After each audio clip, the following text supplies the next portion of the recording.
राजनगर गांव में आज एक और मौत हुई थी और गांव वाले लाश को लेकर जल्दी जल्दी शमशान की तरफ बढ़े जा रहे थे। तभी दीपू नाम का एक गांव वाला बोलता है, नाम नाम सत्य है, सत्य है, बोलो सत्य है। भाइयों जल्दी जल्दी कदम बढ़ाओ, रात होने से पहले हमें इस लाश को जला देनी चाहिए। तभी दूसरा आदमी कहता है, अरे दीपू भाई चले तो जा रहे हैं, काका का शरीर ही इतना भारी है तो क्या करें, जितना जल्दी कोशिश हो सकेगा करके देखते हैं, बस नाम नाम लेते चलो। तभी दीपू बोलता है, अरे भैया मेरा वो मतलब नहीं है, लेकिन तुम तो जानते हो ना कि इस शमशान के रास्ते से कोई भी जिंदा नहीं निकला है। मैं बस इसीलिए ही जल्दी जल्दी चलने को कह रहा हूँ। चलो भाइयों जल्दी जल्दी कदम बढ़ा रे, जल्दी जल्दी। फिर दीपू और गाँव वाले जल्दी जल्दी शमशान की तरफ पहुँचते हैं और जल्दी जल्दी लाश का क्रियाक्रम करने लगते हैं। लेकिन उनको ये सब करते करते रात हो जाती है और ये सब देखकर दीपू डरने लगता है और कहता है, अब देखो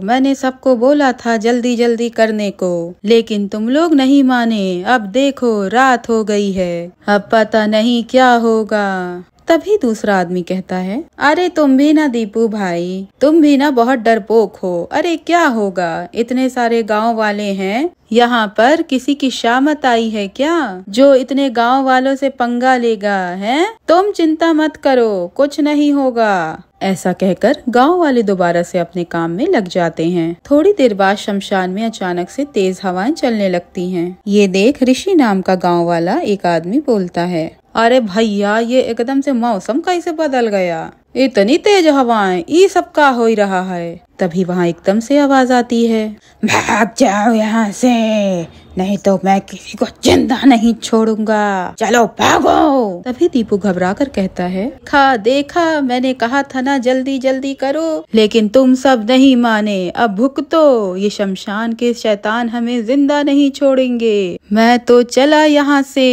कहकर दीपू वहाँ से भागने लगता है, लेकिन शमशान का दरवाजा बंद हो जाता है और वहाँ लोमड़ियों के रोने की आवाजें आने लगती हैं। तभी ऋषि कहता है, अरे दीपू भैया ये सब क्या हो रहा है, तुम सही कह रहे थे, अब हम क्या करेंगे, यहाँ तो शमशान का दरवाजा भी बंद हुई गवा है, इतना डरावना है ये सब। ऋषि की बात अभी खत्म ही नहीं हुई थी कि तब तक चिता में जलती हुई लाश अपने आप उठ जाती है और हंसने लगती है। गांव वाले ये नजारा देखकर हैरान हो जाते हैं और इधर उधर भागने लगते हैं। तभी ऋषि चिल्लाने लगता है, अरे अरे मर गवा रे, कहाँ फंस गया रे, बीवी ने रोका था कि मत जाओ, लेकिन नहीं ऋषि, तुझे तो रिश्तेदारी निभानी थी, ले अब मर। तभी दीपू कहता है, अरे ये सब क्या हो रहा है, ये मुर्दा तो जिंदा हो गया, इसको तो हम जलाने आए थे, ये तो हमें ही मार डालेगा। तभी वो मुर्दा चिता पर से उतर जाता है और दीपू को मार डालता है और हंसते हुए कहता है, बड़ा आए थे मुझे जलाने के लिए, अब मैं तुम सबको मार कर खाऊंगा,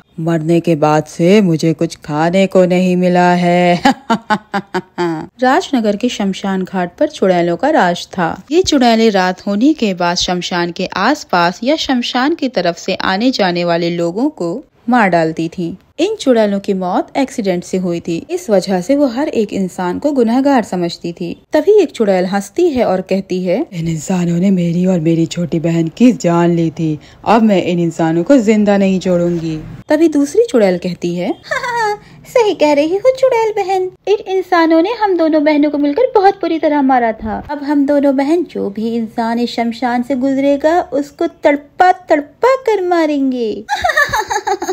उधर शमशान गए गांव वालों की मौत की खबर बाकी के गांव वालों को मिलती है। ये सब सुनकर सभी गांव वाले दुखी हो जाते हैं और सरपंच के पास जाते हैं और बोलते हैं, अरे सरपंच जी कुछ करिए, उस खूनी शमशान ने फिर से गांव वालों को मार डाला, अब हम क्या करें। तभी सरपंच कहते हैं, मैं तुम सब गांव वालों की पीड़ा समझ सकता हूँ नमन बेटा, लेकिन अभी हम क्या कर सकते हैं, शमशान में क्या हो रहा है किसी को भी नहीं पता है, क्योंकि वहाँ से आज तक कोई भी जिंदा नहीं आया है। सरपंच की बात सुनकर वहीं पास में खड़ा पप्पू बोलता है, अरे ओ सरपंच जी, ऐसे हाथ में हाथ धरे बैठने से कुछ नहीं होगा, हमें कुछ करना होगा, नहीं तो पूरा गाँव इसी तरह खाली हो जाएगा एक दिन।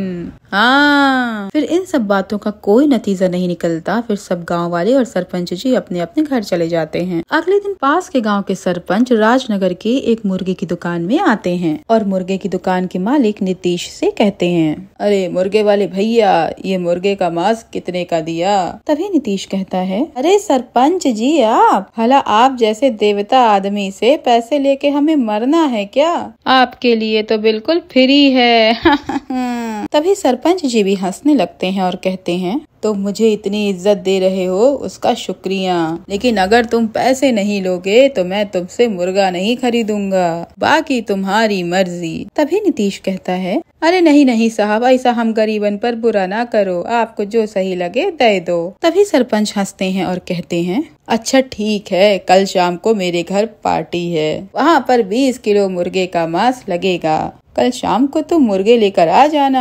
ऐसा कहकर सरपंच जी वहाँ से चले जाते हैं और नीतीश भी हाँ कर देता है। लेकिन उनके जाने के बाद नीतीश को शमशान घाट के बारे में याद आता है। तभी वो कहता है, अरे मर गया रे, ये मैंने क्या कर दिया। मैंने तो सरपंच जी को हाँ कर दी और उनके घर के रास्ते तो वो मनहूस शमशान घाट आता है, अब मैं क्या करूँ। रात में नीतीश घर पर जाता है और अपनी पत्नी राधा को सारी बात बताता है, जिसे सुनकर राधा बोलती है, तुम्हारी सारी आदत जानती हूँ मैं, चापलूसी करने की आदत जो है तुम्हें। अरे सीधा मना नहीं किया जाता क्या तुमसे, पता है ना वो खूनी कब्रिस्तान। फिर उस रात नीतीश और राधा दोनों सो जाते हैं। फिर अगले दिन शाम को नीतीश अपनी साइकिल पर मुर्गे बांधकर उस सरपंच के घर चल पड़ता है, लेकिन उसका सारा ध्यान उस शमशान की तरफ ही होता है। लेकिन उस दिन नीतीश की किस्मत में शायद कुछ और ही लिखा था। जैसे ही नीतीश शमशान के रास्ते पहुँचता है, वहाँ पर वो दोनों चुड़ैल बहनें आ जाती हैं। वो दोनों नीतीश को देखकर हंसने लगती हैं और बोलती हैं, क्यों रे मुर्गे वाले, ये मुर्गे लेके कहाँ जा रहा है, हमारी पार्टी कौन करवाएगा?